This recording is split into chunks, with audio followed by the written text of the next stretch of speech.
During World War II, our unit was ordered to pretend we were an entire army. During World War II, I learned that sometimes the most dangerous weapon on the battlefield wasn't a tank, a rifle, or an aircraft. Sometimes it was a lie so big that if even one man broke character, thousands would die. In early 1944, months before the invasion of Normandy, my unit was quietly pulled off standard duties and reassigned to what we were told was a support role. No medals, no glory, just orders to follow instructions exactly and never explain what we were doing, not even to other Allied soldiers. We were engineers, signal operators, drivers, and mechanics. Not commandos. Not infantry. Which made the assignment confusing from the start. We were sent to southeastern England, to a stretch of countryside filled with empty fields, hedgerows, and narrow roads. When we arrived, there was almost nothing there. No bases. No divisions. Just crates, tarps, fuel drums, radio equipment, and hundreds of vehicles that looked real, until you got close. Inflatable tanks. Wooden artillery. Canvas trucks with painted shadows. At first, we laughed. Someone joked that the Germans would never fall for something so stupid. That laughter died quickly when the briefing officer stepped forward and said, "If this fails, the invasion fails. And if the invasion fails, the war lasts years longer." Our job was to become an army that did not exist. We were assigned to what would later be called the 1st U.S. Army Group, Fusag. On paper, it was massive. In reality, it was smoke, mirrors, and men like us holding it together. Every day, we moved fake tanks into new positions, carefully tracking tire marks so reconnaissance planes would see believable patterns. We constructed false airfields with wooden Spitfires and Mustangs, even adding fake oil stains beneath their engines. At night, we ran generators and radios non-stop, transmitting fake chatter, unit movements, supply requests, complaints, arguments, everything a real army would say if it thought no one important was listening. We studied real divisions obsessively. How often they moved. How they resupplied. How their radio operators spoke under stress. Even how officers tended to swear. The Germans were listening. We knew that. The pressure was constant. One wrong transmission. One misplaced vehicle. One soldier seen doing something that didn't match the story, and the enemy might realize the truth.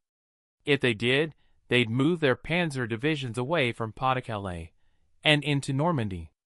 That would slaughter the invasion forces. What terrified us most was that we never saw the enemy. No gunfire. No bombs. Just the knowledge that somewhere across the channel, analysts were studying every move we made, trying to decide whether we were real. Then the first test came. One morning, we were told that German reconnaissance aircraft would likely overfly our sector within hours. We had less than a day to move, an entire armored division. Hundreds of inflatable Shermans were deflated, hauled, reinflated, and repositioned. Fake fuel dumps appeared overnight. Radio traffic spiked deliberately, simulating confusion and urgency. We even staged a fake accident, an overturned truck, with actors posing as military police and engineers cleaning it up. When the planes came, we froze. They passed overhead slowly. Too slowly. No bombs fell. That meant they were watching.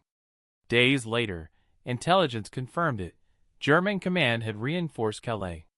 They believed we were preparing to land there. The lie was working. But success made things worse. We were ordered to increase realism. Louder radio chatter. More movement.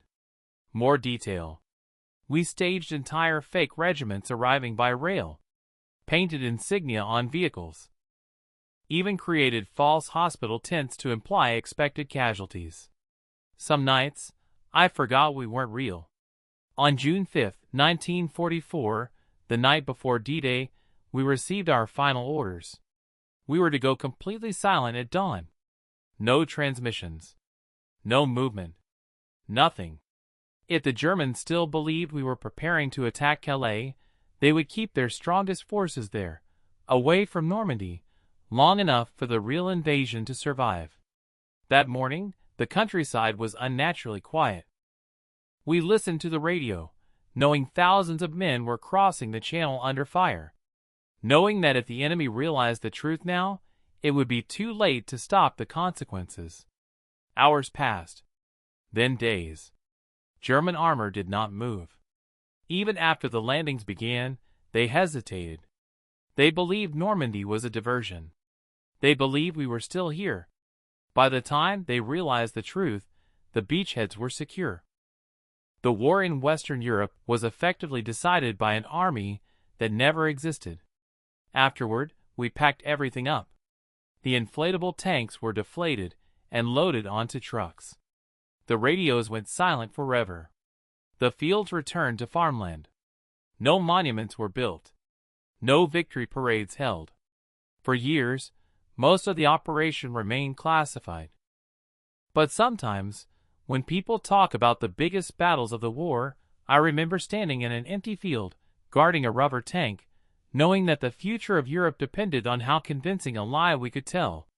And I still believe that was the most dangerous assignment I ever had, because we won without firing a single shot.